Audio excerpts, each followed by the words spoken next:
trust what you say and that's all okay. But everything starts to feel like a con, and I'm the pawn. Am I right or wrong?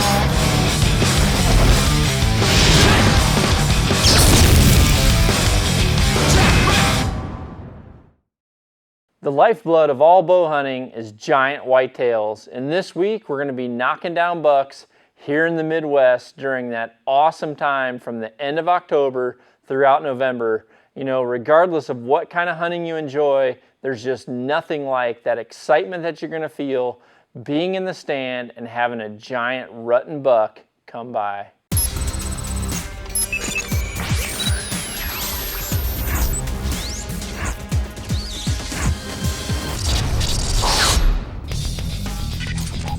Select Hunter. Select UA Package. Select Point. Select Transport. Select Accuracy Package. Select Nocturnal Knocks.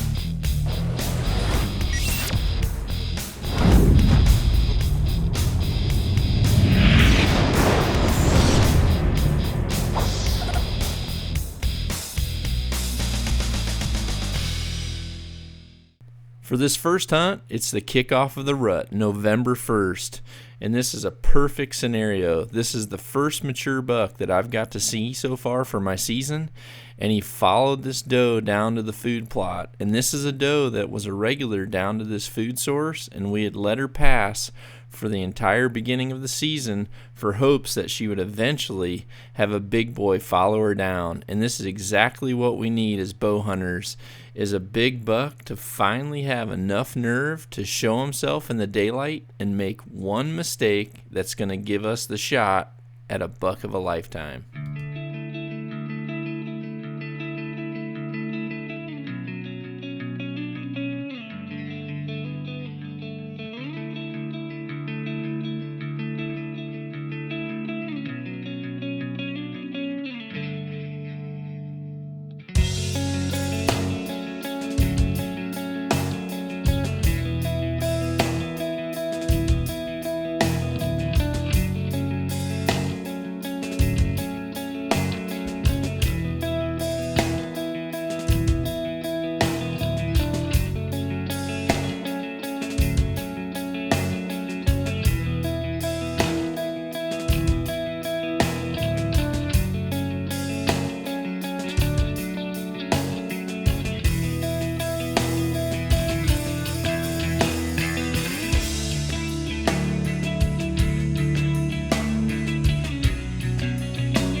Stop him. Hurry.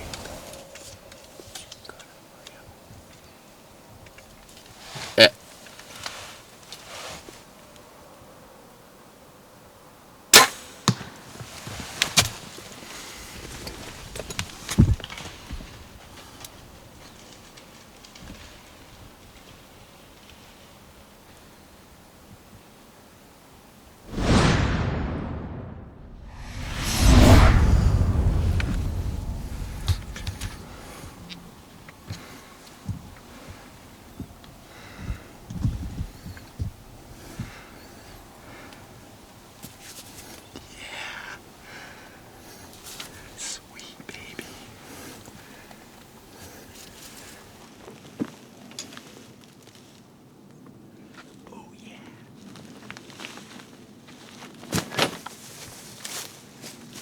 I give that dismount about a 7.5. But here's our setup bail blind down here on some buck forage oats. Check out that setup right there. Just what more could you ask for?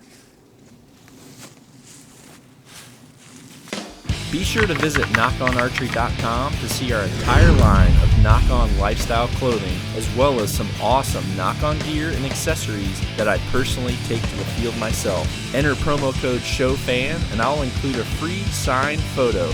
Also remember that all U.S. orders over 100 get free shipping. NockOnArchery.com.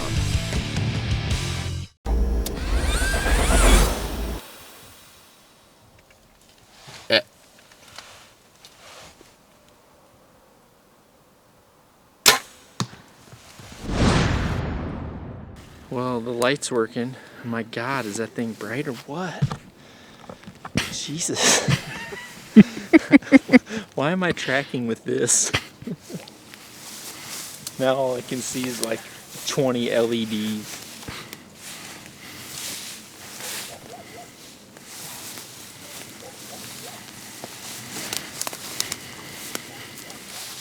I can see the blood better with your camera than I can with this. And here's the deal, folks. I mean, look at that. I'm pretty sure there's a light at the end of this tunnel. Well, yeah. There it is. Boom. I see white legs right there, dude. Look at that buck, dude. Yeah, buddy. I'm so pumped.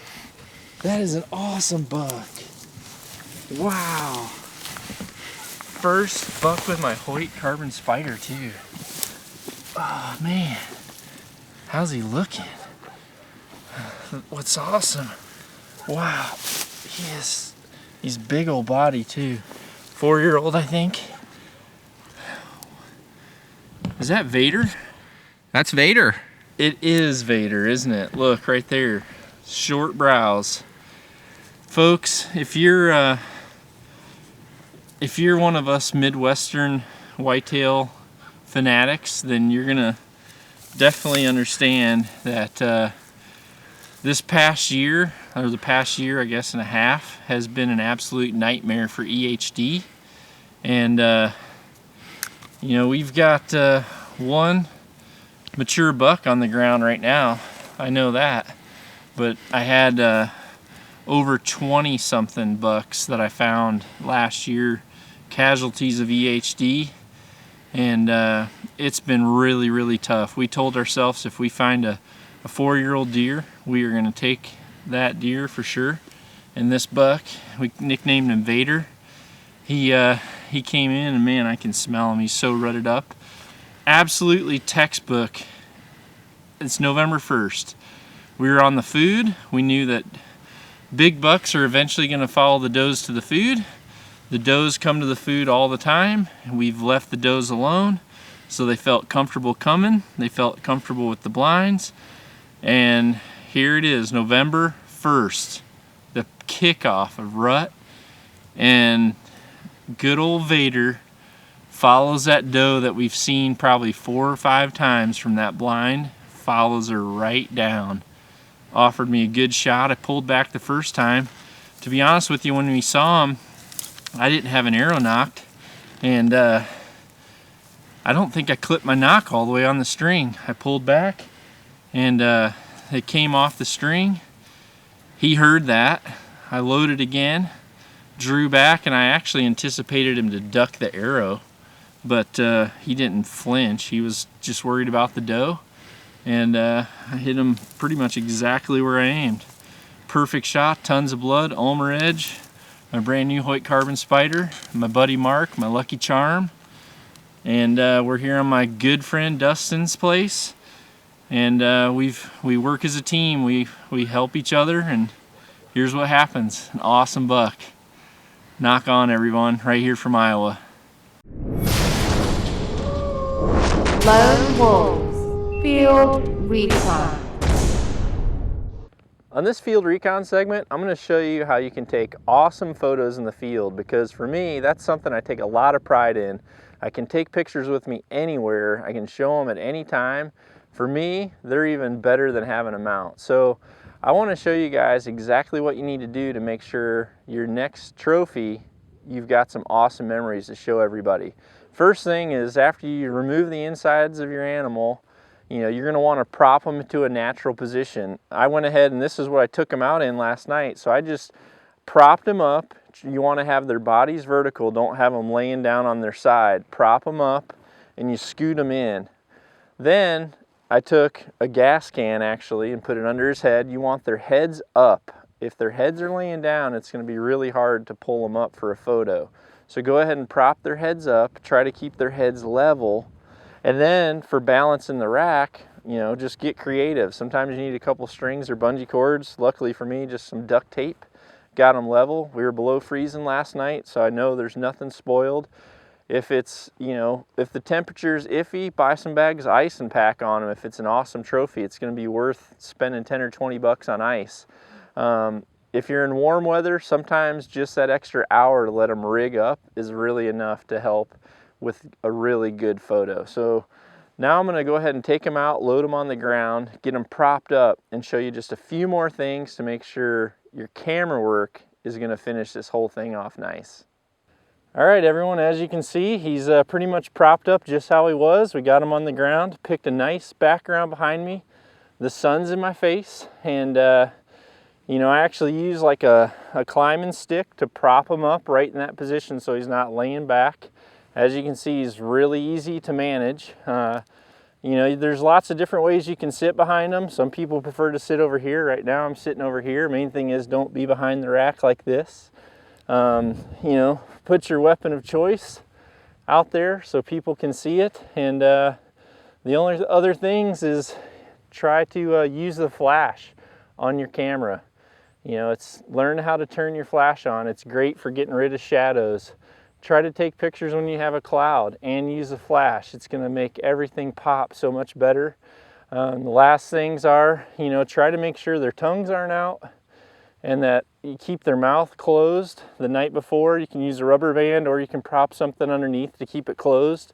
And, you know, try not to make sure their eyes are sunk in and they just look so much more presentable. But Sharon and I are going to go ahead and take some awesome photos and get this guy to the butcher. And you guys, next time you take a great photo, make sure you send it to us. Come see us on our Facebook page, share your photo, and tell us your story.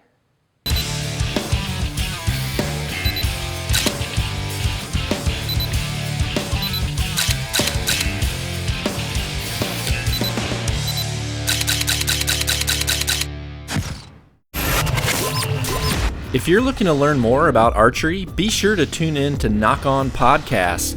Nock On Podcast is a weekly talk show where I get in-depth with shooting techniques, equipment setup, and also give you a no BS review on some of the latest industry gear. Nock On Podcasts are great for listening on a road trip or that dreaded ride into work. Expand your archery knowledge with the highest level of world-class information on the airwaves. Nock On Podcast. Strategy's pretty basic. We're dropping the bail blind off. It's in the back.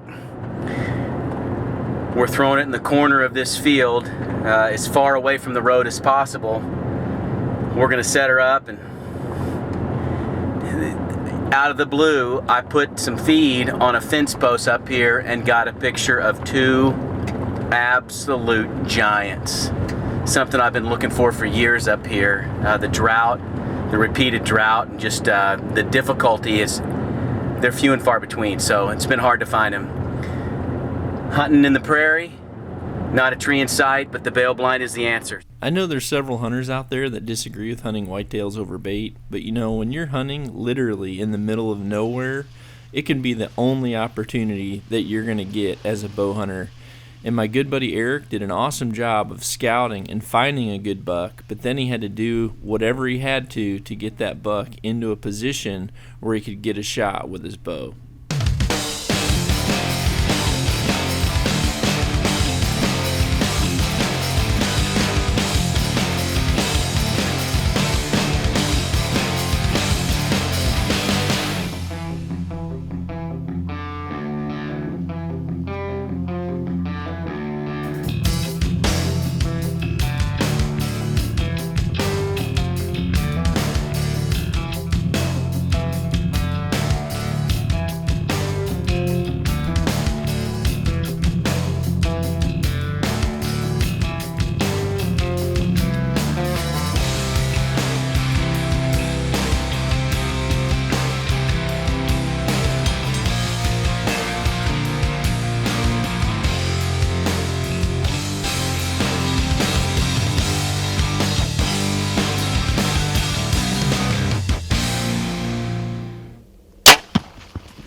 He didn't go very far.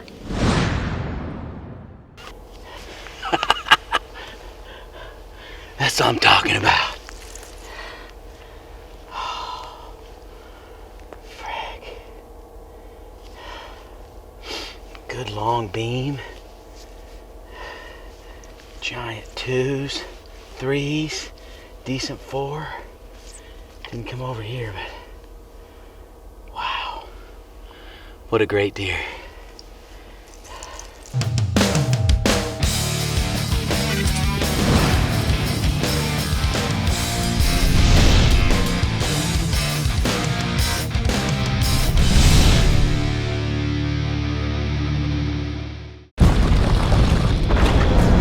Caucus, dead center.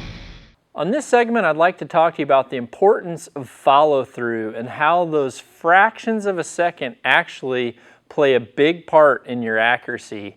Although you may think that when your release clicks, that arrow instantly leaves the bow, and it does leave very fast. However, there's fractions of a second that are still there that have an immediate impact on where your arrow lands. You see, my shot with my bow and my arrow and my draw length takes about 18 thousandths of a second from when my release fires until the arrow actually passes through the arrow rest. Now for 12 thousandths of those 18, the string is actually still back by my face, and that's because with a compound bow that has let off, there's actually a fraction of a second of time where those cams are ramping up and hitting the power band to where they're projecting that arrow forward away from your face. But for those fractions of a second, what you do back here with your release hand gives an immediate effect on where that arrow is going towards the target. What I'd like to do is tell you some simple things to think about when you're pulling on your trigger, and also the second that release fires, so that you make sure you're giving your string a direct line of flight straight forward through your face, and it's really going to help improve not only your left to rights, but also your up and down. Now when you pull back and you anchor and you get to your trigger, what I'd like you to focus on is pulling that elbow to something that's behind you. Picture something behind you and just focus on driving that elbow back towards that object. You're going to use your back muscles to do that pulling. Don't just move your thumb on a trigger. You want to put your thumb on the trigger, but you want to activate it by pulling. Then, the second that release fires, I want you to go from pulling with your back to thinking about contracting your bicep and actually making a bicep muscle, because that bicep contraction is going to help pull your release hand around the back of your face and over the top of your shoulder. You don't want to come away from your face or under your face, which is a very common mistake for people that are peeking as they shoot or plucking the string or the trigger. You have to be able to execute back and around, and that's going to give your string a direct line to the target. I'm going to show you proper follow through on a broadside angle and then also from a rear view angle.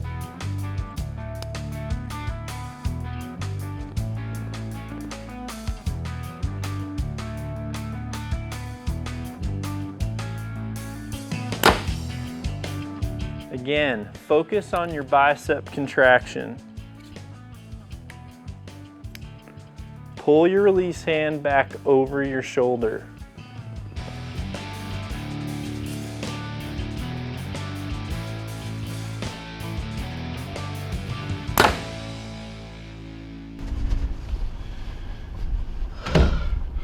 When everybody's killed but you gotta load them by yourself, so it's gonna be a rodeo. Gudgel's gonna kill me for showing you all this, but when I saw it, I couldn't help myself.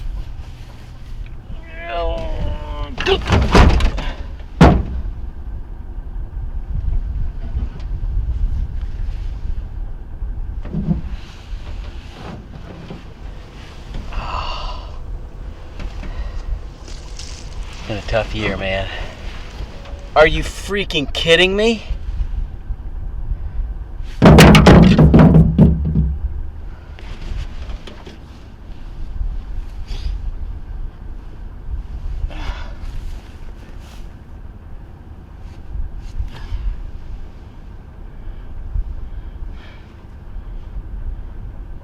You have got to be kidding me. That's what I'm talking about. It's about time.